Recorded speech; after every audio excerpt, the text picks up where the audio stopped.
ఛార్జీలు పెంచకుండా ₹1 వాళ్ళకి ఫుడ్ వాళ్ళకి ఇయ్యనటువంటి పరిస్థితులలో ఉంటే క్వాలిటీ లేని ఫుడ్ మేము ఇవాళ నేమ్స్ లాంటి హాస్పిటల్ నుంచి డైటీషియన్ల దగ్గర సలహా తీసుకొని ఆఫీసర్లంతా ఎస్సీ ఎస్టీ బీసీ మైనార్టీ వేరు కాదు నలుగురు కూర్చొని ఒక మెనూ తయారు చేయాలని రాష్ట్రం మొత్తం ఒక మెనూ ఇచ్చి వాస్తవాలకు దగ్గరగా ఉండే విధంగా చేసినాం.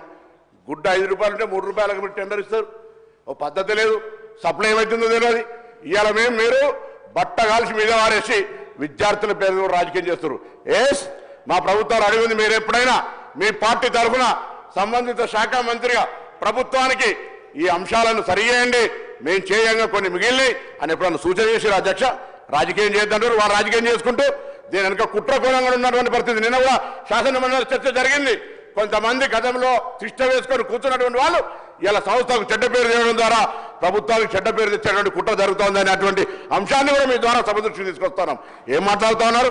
రాజకీయం కాదనుకుంటేనే అసలు ఏం చదువుకునే అవకాశమే లేదు. గతంలో చదువుకు సంబంధించిన ఇన్ఫ్రాస్ట్రక్చర్ క్రియేషన్, చదువుకు సంబంధించినటువంటి విద్యా హక్కు చట్టం అనేక రకాలుగా ఈరోజు మేము దేశంలో 100 మంది సీఓలు ఉన్నారంటే ఆనాటి నెహ్రూ గారి ఆలోచనకు అనుగుణంగా ఇన్ని విద్యాలయాలు ఏర్పాటు చేస్తే మీరు ఏం చేశారు చెప్పండి? ఊరికైనా మాటలు ఒక వైస్ ఛాన్సలర్ వేయలే, ఒక టీచర్ రిక్రూట్మెంట్ చేయలేకపోయారు, పెద్ద పెద్ద మాటలు మాట్లాడుతూ ఉన్నారు. ఇది పరిస్థితి. దయచేసి వాస్తవాలను మాట్లాడమని సద్విమర్శ చేయమనండి, ప్రభుత్వం సలహా చెప్పమని తీసుకుంటాం. కానీ రాజకీయంగా మాట్లాడితే ఎవరు చూస్తూ ఊరుకోమనే మాట మనం చేస్తాం. స్పీకర్ సార్ స్టార్ట్ అయ్యి 1 మినిట్ అయింది. 1 నిమిషం మాట్లాడినాం. నాకు అరగంటను 40 నిమిషాలు టైం ఇచ్చిండ్రు. అరగంట 40 నిమిషాలు ఎన్నిసార్లు ఎత్తురో తెలియదు. మీరు 2 రోజుల ట్రైనింగ్ పెట్టిండ్రు. 2 రోజుల ట్రైనింగ్ పెట్టిండ్రు. మొదటిసారి ఎమ్మెల్యేకు ట్రైనింగ్ ఇచ్చిన అన్నారు. మీరు పార్లమెంటరీ ప్రొసీడింగ్స్ తెలివై, అసెంబ్లీ ప్రొసీడింగ్స్ తెలివై మీరు అధ్యక్ష గౌరవ మంత్రి గారు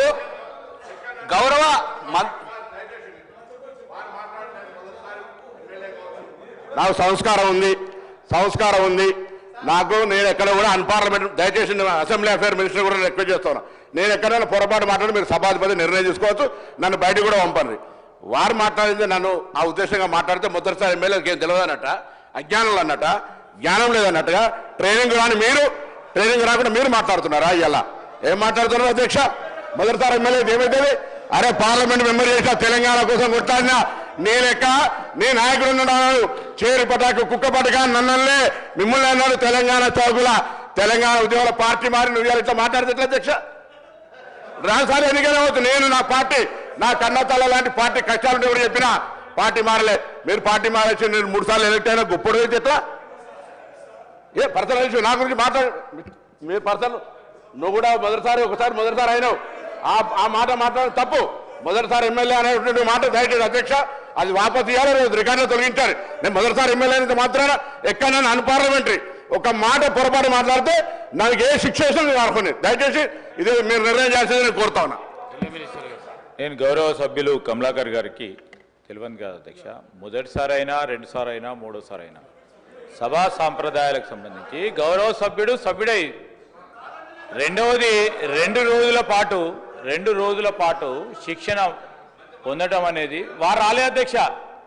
శిక్షణ పొందడానికి 2 సార్లు 3 సార్లు 4 సార్లు ఎన్నికైన వాళ్ళు కూడా శిక్షణ పొందిన అధ్యక్ష. ఈరోజు రూల్స్కు సంబంధించి ప్రొసీజర్ సంబంధించి దయచేసి గౌరవ సభ్యులు సీనియర్ శాసనసభ్యులు వారు కూడా మొదటిసారి వచ్చినా 2 సార్లు వచ్చినా 3 సార్లు వచ్చినా సభ్యులకి గౌరవం ఇచ్చే విధంగా, రెండవది వారు పార్లమెంట్లో సభ్యులుగా ఉన్నారు.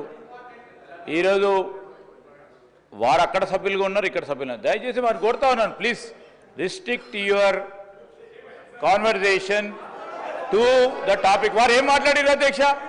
వారికి సంబంధించి చదువు మొదలైందని మాట్లాడింది. ఎక్కడ అన్పార్లమెంటరీ వాడినరు? అన్పార్లమెంటరీ ఎక్కడ మాట్లాడింది వారు?